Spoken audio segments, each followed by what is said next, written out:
Halo Sobat Milenial, ketemu lagi di program Ngobrol Seru bersama saya Eko Ardianto.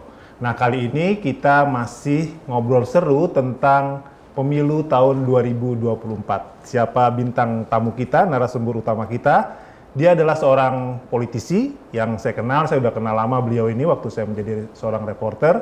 Pernah kalau saya sebutkan di partai lama gitu ya, pernah menjadi Sekjen Partai Keadilan Sejahtera, kemudian menjadi Presiden Partai Keadilan Sejahtera, dan pernah menjadi Wakil Ketua DPR. Kemudian setelah itu keluar dari PKS dan mendirikan Garbi tahun 2017, dan mendirikan partai baru yang namanya Partai Gelombang Rakyat Indonesia. Dia adalah Mas Anies Mata. Apa kabar? Alhamdulillah sehat.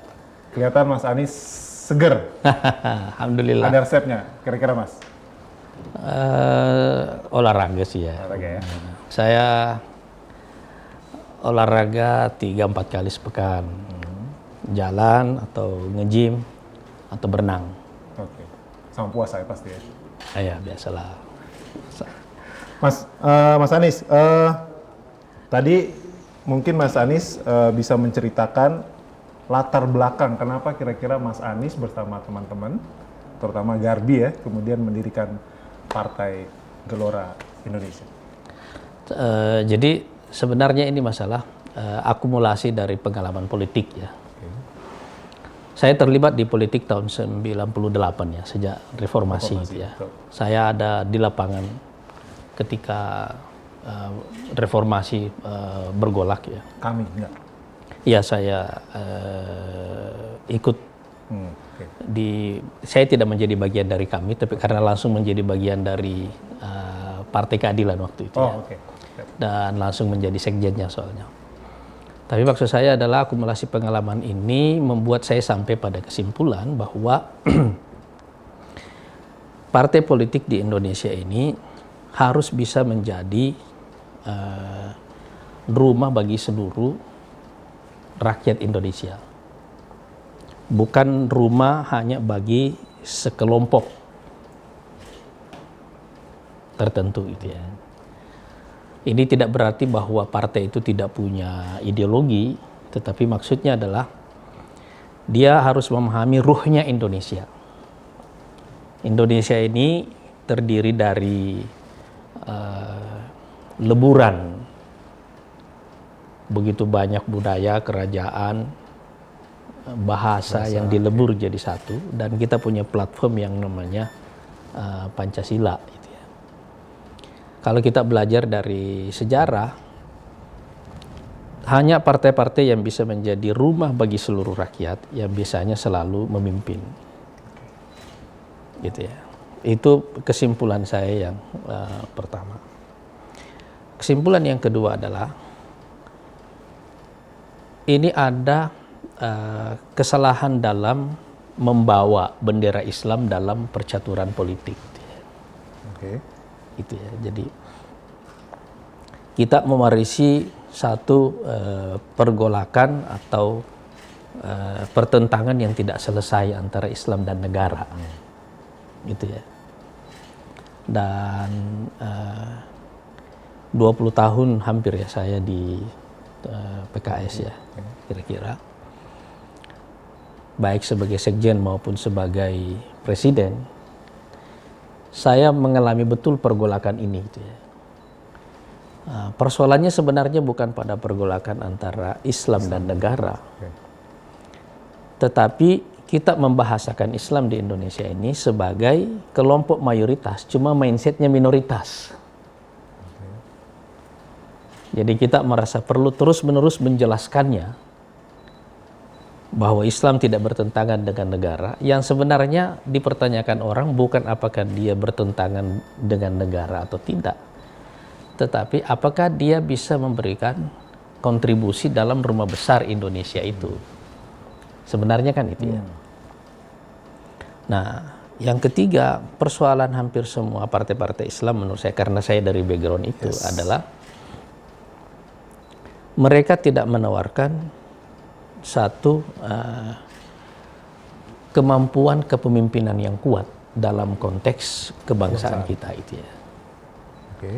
Jadi itu sebabnya ada persoalan narasi pada poin yang kedua tadi, bahwa kita muncul dengan semangat keislaman, tetapi mindsetnya mindset minoritas walaupun kita ini mayoritas, gitu ya. Nah, karena itu apa persoalan yang paling besar yang dihadapi orang sebenarnya adalah atas nama Islam ini kita membangun tembok-tembok, kita tidak membangun jembatan, ya kan? Oke. Ya. Jadi dia seperti satu outlet dalam rumah besar Indonesia gitu loh. Padahal kan Islam ini mayoritas di sini gitu loh.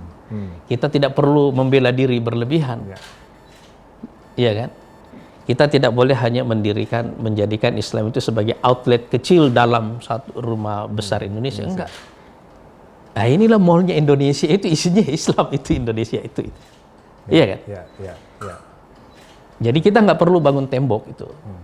Nah, saya merasa bahwa sebenarnya partai-partai Islam itu, terutama ketika saya masih di PKS dulu, kita seperti dipersepsi sebagai secret society atau closed society gitu ya. Jadi masyarakat yang tertutup, gitu ya. Kita benar punya bendera, tapi orang lain tidak bisa masuk. Ya itu masalahnya gitu ya. Jadi kita tidak bisa lebur dengan yang namanya Indonesia. Jadi kalau Anda menanyakan apa perbedaannya, ini lebih Indonesia itu aja. Cuma yang ketiga ini kita tidak menawarkan narasi dan kepemimpinan. Nah itu poin yang ketiga. Itulah persoalan menurut saya partai-partai Islam dari dulu, karena itu selalu menjadi komplementer. Iya kan? Ya. Kalau cari presiden pun presidennya nasionalis, wakilnya Islam. Padahal dua-duanya Muslim. Iya kan? Iya, iya, iya, iya, iya. Cuma karena persoalannya di situ gitu ya. Oke. Disitulah partai gelora. Nah, disitulah saya melihat bahwa ini persoalan yang historis menurut saya gitu ya. Tapi ada persoalan yang sifatnya masa depan ini, futuristik. Kita sekarang berada di persimpangan sejarah baik Indonesia maupun dunia. Kita sedang menghadapi satu yang saya sebut sebagai siklus satu abad nih. Siklus satu abad itu adalah satu perubahan yang terjadi secara global dan bersifat sistemik. Artinya yang akan berubah itu adalah sistem global dan kepemimpinan global. Nah, kalau kita melihat misalnya abad 19, abad 18 itu kan era kepemimpinannya Inggris dia. Tapi abad 20 ini kan beralih kepemimpinan. Setelah Perang Dunia Pertama, Perang Dunia Kedua, muncul sistem global yang baru. Kepemimpinan pindah ke Amerika gitu kan. Walaupun setelah Perang Dunia Kedua ada Uni Soviet juga, tapi kan tahun 90 jatuh gitu ya. Betul. Nah sekarang tinggal Amerika seorang diri nih. 30 tahun kemudian, kira-kira setelah tahun 90 sampai sekarang, kita menyaksikan sekarang pergolakan yang luar biasa gitu ya. Setelah tahun 2008 ada krisis finansial itu memulai runtuhnya era neoliberalisme secara global dan mulailah muncul perlawanan terhadap ideologi ini. Dan saya kira sekarang kita mencapai puncaknya. Puncaknya itu maksudnya adalah era kepemimpinan Amerika ini mulai berakhir, atau dengan kata lain era kepemimpinan tunggal Amerika ini berakhir. Dan kita sedang mencari satu sistem global yang baru. Dan saya kira setelah krisis finansial 2008 dan kemudian ada perang di Ukraina sekarang, ini memulai ledakan besar itu. Jadi kita semua ada dalam satu fase sejarah yang sangat berbahaya, sangat genting, karena ini akan berlangsung lebih lama, bersifat sistemik, atau saya menyebutnya krisis berlarut ya. Segala hal bisa terjadi di sini. Sekarang sudah terjadi, diawali dengan pandemi, kemudian sekarang krisis ekonomi, kita mulai masuk ke resesi sekarang, bukan lagi krisis ya, kita masuk ke resesi ekonomi, kemudian ada krisis sosial.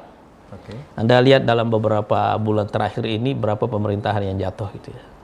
Pakistan, Sri Lanka, dan kemarin Bank Dunia menyebut ini akan ada berapa puluh negara yang mungkin 60-an negara kan, Anda hafal juga.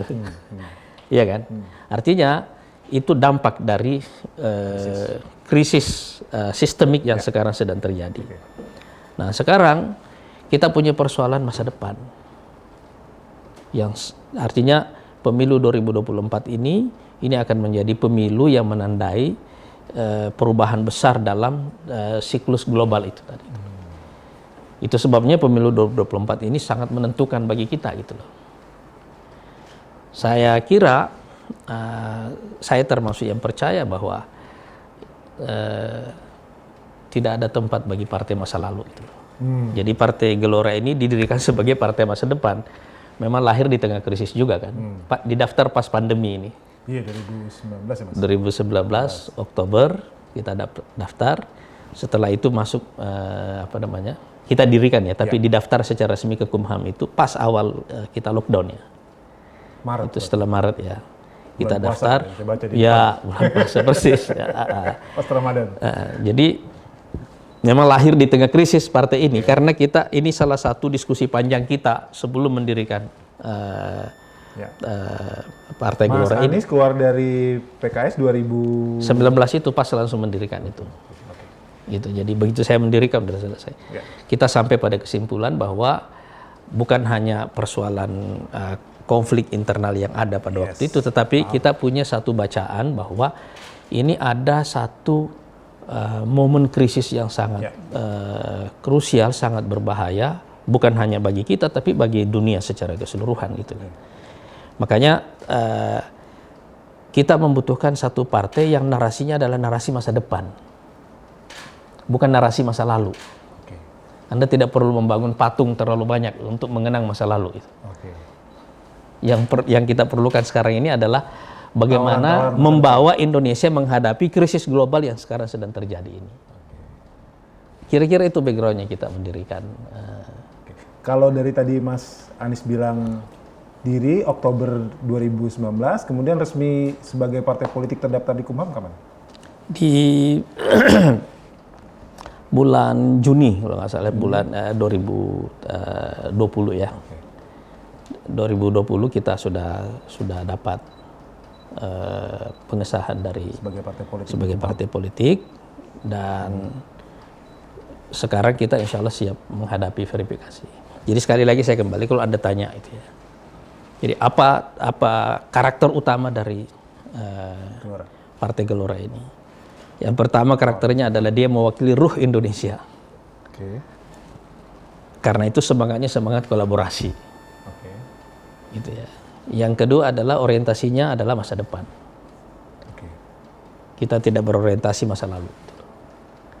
Partai Gelora ini juga partai yang terbuka berarti? Iya. Di azasnya tidak menyebutkan azasnya Pancasila. Kita tetap menyebut jati dirinya Islam. Karena ini adalah representasi mayoritas pada dasarnya. Gitu ya. Nah, kalau Mas Anies bisa cerita sekarang, tadi Mas Anies menceritakan sedang mempersiapkan proses untuk verifikasi. Bisa jelaskan sekarang ada berapa DPW? Strukturnya? Ya, strukturnya. Alhamdulillah sejak berdiri sampai sekarang kita sudah punya struktur di 34 provinsi. 100%. Yang kedua di 514 kabupaten kota. Jadi juga DPD-nya 100%. Kita sebut yang provinsi DPW, yang kabupaten kota kita sebut DPD. Kalau pengurus pusat? DPN? DPN, Dewan Pimpinan Nasional. Nah, yang ketiga untuk kecamatan kita sudah punya di 95% kira-kira. Dari total 7.300 atau 235 kabupaten. Kecamatan seluruh Indonesia. PAC gitu ya. disebutnya tadi itu ya? Enggak, DPC ini. Oh, DPC, Ini kecamatannya. Kalau di PAC-nya kita ada di 13% dari total 83.000 desa dan kelurahan. Nah, kemudian anggotanya yang register karena kita pakai pendaftaran online juga ya. Itu hampir 700.000 sekarang, alhamdulillah. Padahal syaratnya cuma 350.000 kalau tidak salah di partai politik. Nggak sampai, sebenarnya nggak sampai. Cuma 200-an lebih sedikit ya. Kalau tadi disebutkan Partai Gelora ini partai masa depan, tadi saya bicara mendeklarasikan juga seperti partai digital gitu. Bisa dijelaskan Mas, maksudnya apa? Iya, jadi karena kita lahir di tengah krisis ya. Ada berkah yang kita dapat juga. Jadi partai ini didaftar secara online. diverifikasi juga secara online dan disahkan secara online. Jadi ya, boleh dibilang ini Partai Gelora yang dapat berkah pertama dari pandemi itu gitulah. Karena sejak begitu kita lihat bahwa pandemi ini memaksa semua negara bertransformasi ke era digital, atau dengan kata lain dipaksa masuk ke era digital ya. Betul. Semua negara di dunia gitu ya. Betul. Jadi kita berusaha beradaptasi lebih cepat. Ya, saya lihat juga di IG-nya IG-nya Gelora, kemudian di IG-nya Mas Anies juga sering semua DPW sudah verifikasi, Ya. artinya sudah siap secara Sudah, DPR, alhamdulillah. Mas ya. Alhamdulillah. Jadi per 14 Juni kemarin 34 DPW sudah menyerahkan semua berkasnya, berkas untuk verifikasinya. Dan mudah-mudahan kita bisa menjadi pendaftar pertama nanti pada tanggal 1 Agustus kalau pendaftarannya secara resmi dibuka. Kalau melihat pernyataan Mas kayaknya optimis, kemudian optimis berikutnya bisa lolos parliamentary threshold berapa persen? Parliamentary threshold ini kan kira-kira sekitar 4% ya. 4% itu kalau dari 575 kursi DPR RI kira-kira sekitar 23 kursi itu ya. Target pertama kita pasti melewati threshold itu ya. Kita nggak bikin partai kalau nggak yakin bisa lewat. Yes. Artinya bisa tercapai itu Mas. Insya Allah. Oke. Mas, di awal tadi Mas Anies juga menceritakan bahwa ya Mas Anies berangkat dari ya partai lama, Partai Keadilan Sejahtera. Terus kemudian sekali lagi mungkin yang bisa dijelaskan kepada sobat milenial nih yang pengen nanti memilih Partai Gelora, kira-kira apa sih bedanya sama PKS gitu? Ya kan? Saya sudah bilang ini perbedaannya yang fundamental itu yang pertama adalah soal keterbukaan. Dulu di PKS saya mencoba mendorong menjadi partai terbuka, tapi ada penolakan yang banyak itu. Dan saya kira stigma tentang closed society itu ya, atau masyarakat tertutup itu yang kita hilangkan di Gelora ini. Makanya dengan pendaftaran online di awal kayak gitu ya, orang bebas masuk dari awal. Dan saya bisa mengatakan sekarang bahwa yang berasal dari PKS di Gelora ini itu tidak banyak sekarang. Ya. Tadi saya bicara sekarang justru lebih banyak di luar dari Mungkin partai lama tadi. yang dari PKS mungkin hanya sekitar 2,5% sekarang ya. Sedikit sekali. Sesuai jakat berarti Mas. Mas, oke, kalau bicara tadi itu dari tadi hampir 700.000 yang sudah terdaftar sebagai anggota, tadi berarti yang partai lama sekitar 2,5%-an, itu kira-kira yang 90% tadi itu dari mana aja Mas? Yang itu udah beragam semuanya. Makanya begini, kalau Anda lihat, kenapa kita kasih nama rakyat? Gelombang rakyat. Di Indonesia ini kan kita mewarisi politik aliran. Iya kan? Oke. Kanan, tengah, kiri. Orang kanan biasanya menggunakan kata umat. Ya kan? Ya. Orang kiri menggunakan kata rakyat. Ya. Yang tengah pakai kata bangsa. Iya kan? Yang berusaha dari kanan ke tengah pakai bangsa biasanya gitu kan. Kayak PKB misalnya. Iya kan? Tapi kalau kita lihat kayak di yang kiri mereka biasanya menggunakan kata rakyat. Padahal sebenarnya kata rakyat ini, kecuali bangsa ya, kata rakyat dan kata umat ini, itu kan dua-duanya berasal dari bahasa Arab. Yang maknanya sebenarnya itu, kalau umat itu maknanya itu ada kelompok, kalau kata rakyat itu sesuatu yang dipelihara. Ra'iyah kalau dalam bahasa Arab itu ya. Dari kata ra'a yar'a. Kalau ra'iyah itu sesuatu yang dipelihara. Makanya orang suka bilang ar-ra'iyah, maksudnya itu rakyat. Jadi rakyat yang dipelihara, ditumbuhkan, dikembangkan gitu ya. Jadi saya tidak melihat kenapa kita membuat perbedaan ini kecuali karena kita punya mindset politik aliran itu. Nah, makanya dari awal kita langsung zigzag dalam terminologi ini, ambil kata rakyat di sini karena inilah yang seharusnya kita pelihara. Dipelihara sebagai apa? Sebagai pelaku sejarah. Makanya kita pakai kata gelombang, maksudnya itu energi. Energi yang dimiliki oleh rakyat ini untuk menentukan sejarahnya sendiri. Gitu. Itu filosofinya itu. Dari apa namanya keanggotaan yang sekarang, seberapa besar milenial di situ, Mas? Kalau berdasarkan data kita ini, kira-kira 2/3 dari angka itu berumur antara 17 sampai 44 tahun. Milenial 40 ya, terakhir. Jadi dia dari 17 ke 44 tahun itu kira-kira 2/3 dari angka itu tadi. 700.000 tadi, Mas ya? Iya, iya. Oke. Mas, seperti kita ketahui kalau kita mau mendirikan partai pasti butuh modal, ya kan, Mas? Nah, kalau Partai Gelora sendiri, apakah ada yang bohir atau sebenarnya begini ya.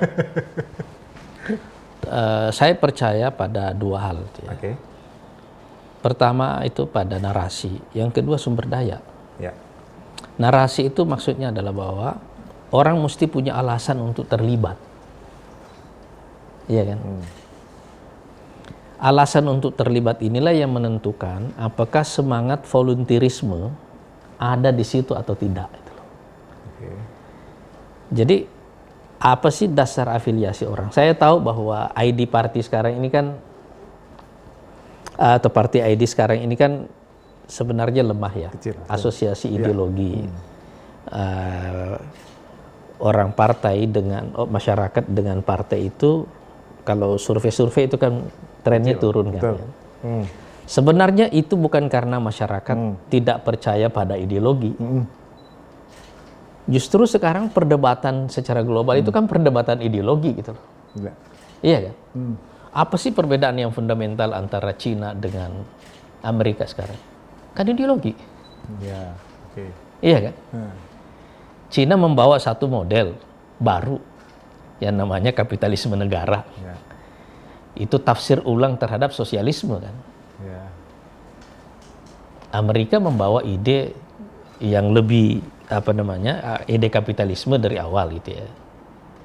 Dan sekarang secara lebih tajam itu kan neoliberalisme yang sekarang mendominasi gitu ya. Jadi itu kan persoalan ideologi itu. Ya. Iya kan? Jadi kalau party ID itu lemah bukan karena orang tidak percaya pada ideologi itu loh. Tapi karena politik ini mengalami kemunduran yang luar biasa. Saya dari awal percaya bahwa politik itu adalah industri pemikiran. Anda terlibat dalam satu sektor kehidupan, tapi yang mempengaruhi seluruh sektor yang lain. Kalau Anda membuat satu undang-undang, Anda kan mempengaruhi jalan hidup orang. Ya. Oke. Iya kan? Kalau Anda membuat undang-undang, tapi Anda tidak punya pengetahuan, tidak punya ide, apa jadinya rakyat ini gitu kan? Jadi anggota DPR itu seharusnya adalah kumpulan akal-akal Indonesia yang disimpan di satu tempat untuk saling bertarung, berdebat, lalu kemudian sampai pada satu kesimpulan, itulah yang mewakili akal kolektif kita. Gitu. Makanya bagi saya politik itu adalah industri pemikiran. Iya kan? Itu pusatnya di DPR berarti? Itulah akal kolektif kita seharusnya ada di DPR. Iya kan? Kalau Anda lihat kayak perpustakaan di Kongres Amerika itu kan perpustakaan terbesar. Maksudnya adalah seluruh karya pemikiran itu harus disimpan di situ. Gitu. Nah sekarang lemahnya Party ID ini bukan karena orang tidak mau ideologi, bukan. Justru ini adalah kegagalan para partai politik membuat narasi. Nah begitu kita tidak punya narasi, apa yang kita lakukan? Kita kembali ke masa lalu. Iya kan? Kita mengenang masa lalu secara berlebihan, kita bikin patung, kita bikin ini. Kenapa?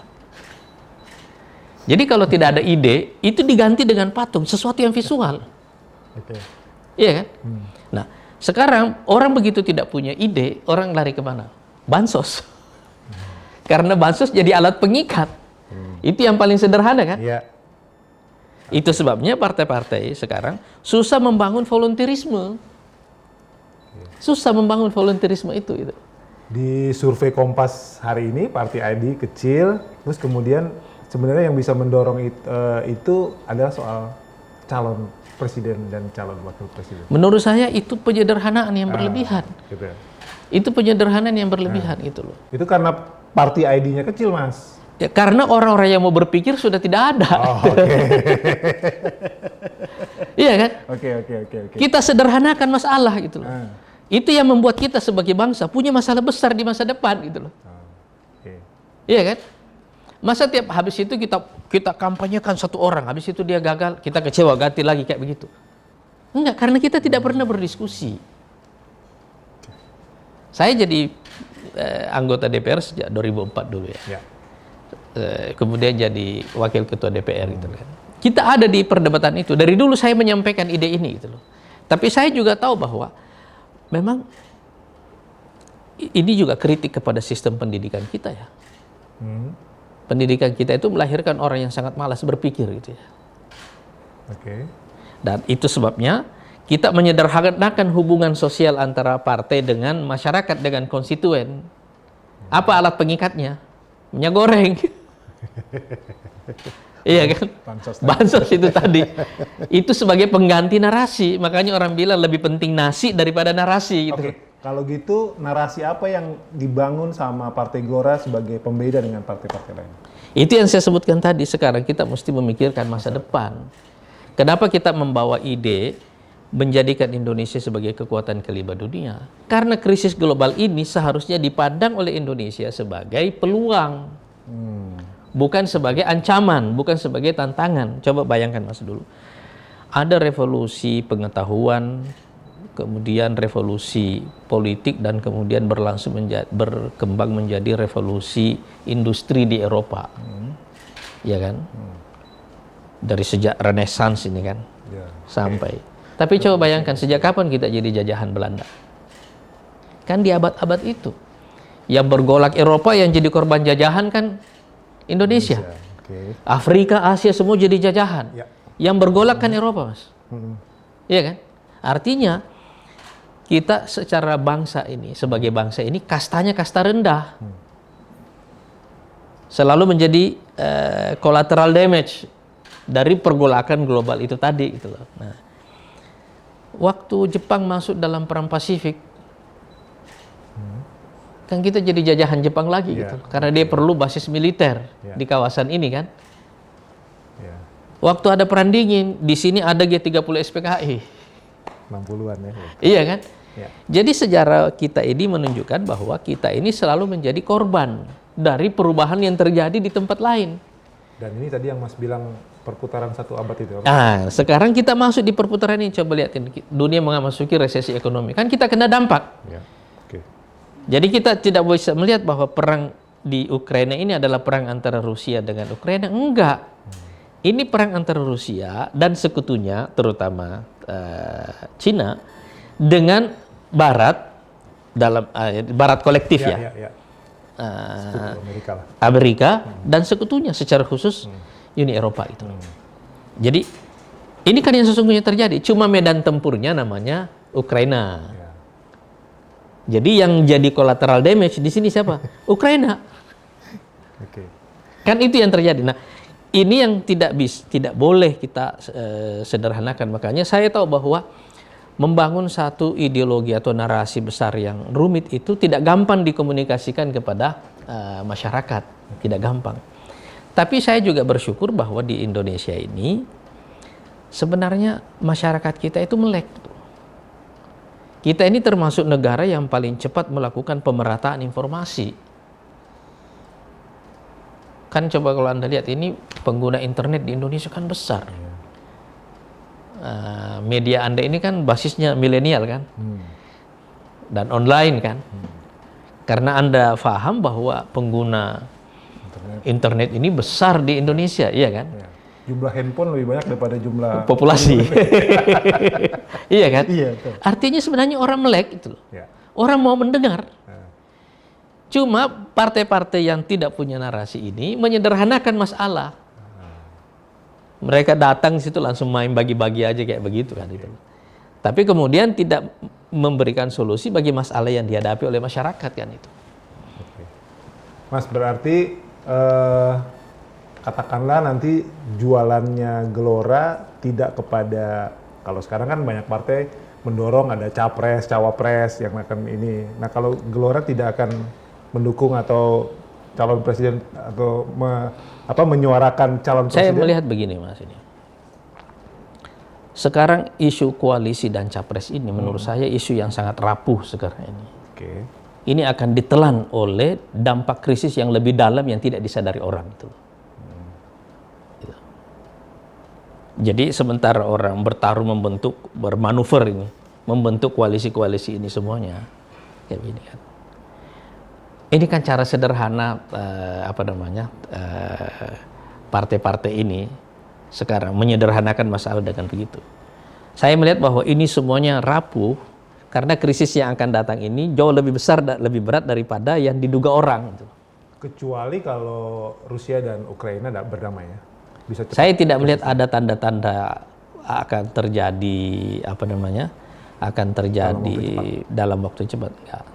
Ketika Karena ini lama, ini perang eksistensial. Coba Anda lihat. Ketika G20 misalnya nanti, sebelum G20 di Indonesia? Bagaimana perangnya mau berhenti kalau anggaran terus turun? Amerika baru menyetujui 40 miliar dolar lagi bantuan untuk Ukraina. Inggris tambah bantuan. Uni Eropa semuanya tambah bantuan. Beberapa negara Baltik sekarang Skandinavia masuk jadi anggota NATO, mau masuk jadi anggota NATO misalnya. Itu kan memperuncing masalah. Artinya hampir semua pengamat sekarang ini sepakat bahwa tidak ada tanda-tanda bahwa perang ini akan selesai dalam waktu dekat itu. Baik, oke Mas. Ini ke internal. Setelah nanti mendaftar sebagai calon peserta pemilu di Agustus nanti, kemudian di Desember disahkan kan Mas ya. Kemudian PR berikutnya sebagai partai politik, kalau tadi Mas menyatakan tidak tergantung pada satu orang figur capres dan cawapres, adalah bakal calegnya. Nah, sejauh ini kira-kira bagaimana? Adakah kesulitan mencari bakal caleg untuk nanti dicalonkan legislatif? Alhamdulillah kita sejak hampir setahun inilah ya, kita sudah menyelesaikan persoalan ini. Oke. Jadi kita sudah bekerja berbasis dapil sejak beberapa bulan terakhir ini, eksperimen di lapangan ya. Jadi daftar bacalek kita sudah kita buat. Dapil, Mas? Per dapil ya. Jadi dari 80 dapil yang ada, daftar bacalek ini sudah kita siapkan dan mereka sudah turun ke dapil ya. Walaupun belum kita finalkan, tetapi basis kerjanya dari awal sudah langsung dapil gitu ya. Jadi di perdapil itu sudah siap, Sudah ada, termasuk sudah siap. Keterwakilan perempuan dan lain-lain? Semuanya ya. Dan kita juga bersyukur ya, keterwakilan perempuan termasuk di daftar pengurus. Walaupun ada di bawah kan tidak terlalu disyaratkan oleh KPU ya, tetap kita penuhi. Lebih dari 30%? Iya. Oke. Mas, ini saya kembali tadi, ini persoalan politik yang memang lagi hangat. Tadi Mas menyatakan bahwa koalisi ya rapuh dan segala macam. Artinya Partai Gelora tidak akan ikut-ikutan dalam menyebut nama calon presiden atau calon wakil presiden atau dalam berkoalisi? Justru Partai Gelora sekarang ini mengajukan judicial review. Oke. Soal presiden supaya ada pemisahan antara pemilu legislatif dan pilpres. Nggak serentak gitu maksudnya? Nggak serentak. Jadi yang akan maju sebagai capres nanti suaranya dari mana? Suaranya dari hasil pemilu 2024. Berarti kembali seperti sebelumnya ya? Pileg dulu. Supaya apa? Supaya dukungan kepada capres itu adalah dukungan dari suara aktual. Jadi, tapi faktanya nih pakai undang-undang pemilu yang lama. Iya, ini yang sekarang sedang kita gugat di MK. Oke. Itu kan sudah 2 kali sidang ya. Oh. Tujuannya supaya dukungan kepada capres nanti ini berasal dari suara segar. Ini kalau makan di restoran yang di restoran seafood ya. Ini yang segar ininya nih. Masih hidup ya? Masih hidup ikannya itu. Jadi itu aktual nanti. Ya. Nah, kalau gugatan Partai Gelora ini diterima, nah kita ingin menegakkan tradisi partai politik yang benar. Seharusnya setiap partai politik itu punya calon presidennya sendiri-sendiri. Supaya apa gitu loh? Supaya kita membuktikan kepada publik bahwa partai ini memang sekolah kepemimpinan nasional. Ini sekarang coba Anda lihat partai-partai kan jualan karcis semuanya gitu loh. Iya kan? Iya. Ini kan kita sama saja dengan kita mengatakan bahwa orang jualan karcis untuk capres supaya dapat mahar untuk masuk di pemilu legislatif, kan begitu kan, kira-kira gitu kan. Itu yang membuat kenapa itu yang membuat kenapa partai-partai ini sekarang bicara soal capres-capres itu loh. Karena ingin mendapatkan deal itu tadi itu loh. Ini orang ingin segera mendapatkan mahar untuk membiayai pemenangan di pemilu legislatif. Kan seperti itu sederhananya gitu kan. Nah, tetapi kan kita membunuh partai politik dengan cara itu. Terus gunanya apa orang bikin partai? Kalau akhirnya karcisnya dijual kepada orang itu. Itu sebabnya kenapa sekarang ini kalau kita lihat preferensi milenial kepada partai itu kan jelek gitu. Karena orang melihat, Andri kan nanti jualan karcis itu. Orang kan tinggal menunggu istilahnya pembayar termahal ini. Nunggu di tikungan ya Mas? Iya. Nah, kalau judicial review Partai Gelora diterima, kita akan mengejar supaya kita bisa punya karcis sendiri untuk bisa mengajukan capresnya sendiri itu loh. Makanya kita tidak mau ikut-ikut dalam pembahasan soal koalisi, soal capres ini sekarang. Misalnya diundang gitu-gitu nggak pernah juga ya? Kita nggak mau terlibat di awal. Jadinya nama-nama yang beredar sekarang di headline sekarang itu 3 nama populer itu juga nggak akan jualan. Artinya itu tidak akan masuk dalam. Nanti kan kalau di pemilu itu biasanya ada nanti menyetorkan calon presiden itu ada partai pendukung dan ada partai penyusung. Artinya nanti kita masih menunggu dulu hasil judicial review-nya dulu. Oke, 2 hal lagi Mas terakhir Mas. Yang pertama 2 hal yang mau saya tanyakan. Setelah tadi Partai Gelora menyatakan diri sebagai partai yang terbuka dan segala macam, kira-kira kelompok mana yang kemudian akan disasar atau menjadi target utama dari Partai Gelora dalam perolehan suara di pemilu 2024? Secara umum sih kita menyasar basisnya teritorial ya, lebih menyasar seluruhnya. Tetapi kalau lihat komposisi anggota yang sekarang ini ada, tampaknya ini mewakili semangat Gelora ya. Jadi dari umur 14 ke 44, 17 ke 44. Kalau komposisi sekarang yang ada, artinya narasi Gelora ini masuk di kelompok umur ini lebih banyak gitu ya. Artinya orang-orang inilah yang punya persoalan masa depan. Yang merasakan bahwa kalau kita bicara 5 tahun, 10 tahun, 20 tahun yang akan datang, kan yang punya hajat soal itu adalah mereka yang sekarang berumur 20-an. Iya kan? Atau 30-an kan? Mereka yang mencemaskan masa depannya sekarang. Iya kan? Misalnya katakanlah misalnya anak-anak milenial sekarang atau yang generasi di bawahnya lagi yang tumbuh di dunia startup misalnya kayak gitu, tiba-tiba menyaksikan ini berguguran startup ini semuanya, iya kan? Dia kan punya sumber kecemasan. Karena dia punya sumber kecemasan, dia cemas dengan masa depannya gitu loh. Jadi sebenarnya sasaran atau konstituen terbesar bagi Partai Gelora ini adalah semua yang punya kecemasan tentang masa depan. Ada daerah-daerah khusus nggak? Misalnya basisnya di Jawa Tengah, ya kan? Kalau report yang kita dapat dari daerah dan juga komposisi anggota kita ini merata karena saya kira ini karena faktor akses informasi ya. Jadi mereka yang ada di umur ini yang paling punya kecemasan tentang masa depan. Tadi ya 14 sampai 40. Iya. Dan menyebar di seluruh. Menyebar secara merata di seluruh daerah itu. Nggak ada yang khusus nanti Gelora misalnya di Jawa, di Kalimantan. Nggak terlalu khusus. Karena kita lihat kecemasan ini merata itu. Makanya kita kasih nama Gelora. Terakhir Mas, karena ini pembaca IDN Times tuh milenial Mas, mungkin Mas Anies bisa menyampaikan sesuatu untuk milenial, terutama supaya nanti milenial juga nggak golput Mas. Silakan Mas. Sobat milenial, saya ingin mengajak Anda semuanya bergabung ke Partai Gelora ini secara terbuka, terutama karena kita dipertemukan oleh kecemasan yang sama, kecemasan tentang masa depan kita itu. terlalu banyak agenda bersama yang menyatukan kita bukan hanya sebagai bangsa tetapi juga dengan masyarakat global. Ada agenda perubahan iklim, ada agenda ketimpangan sosial ekonomi yang sekarang terjadi. Kita akan menghadapi resesi ekonomi yang lebih panjang, dan jangan salah bahwa ledakan atau kemungkinan terjadinya perang global sekarang ini jauh lebih besar, walaupun kita di Indonesia karena lebih banyak yang lebih bersifat inward looking gitu ya. Jadi lebih banyak sibuk dengan persoalan domestiknya, mungkin kita tidak sadar bahwa di sekeliling kita ada masalah besar yang akan mempengaruhi jalan hidup kita. Partai Gelora ini lahir dari kecemasan tentang masa depan itu tadi dan mencoba membuat satu peta baru atau peta jalan baru. Itu yang kita sebut dengan arah baru Indonesia. Kita lahir dari satu keyakinan bahwa kita mesti mengubah krisis ini menjadi peluang. Dan Indonesia punya talenta, DNA-nya ini DNA negara besar.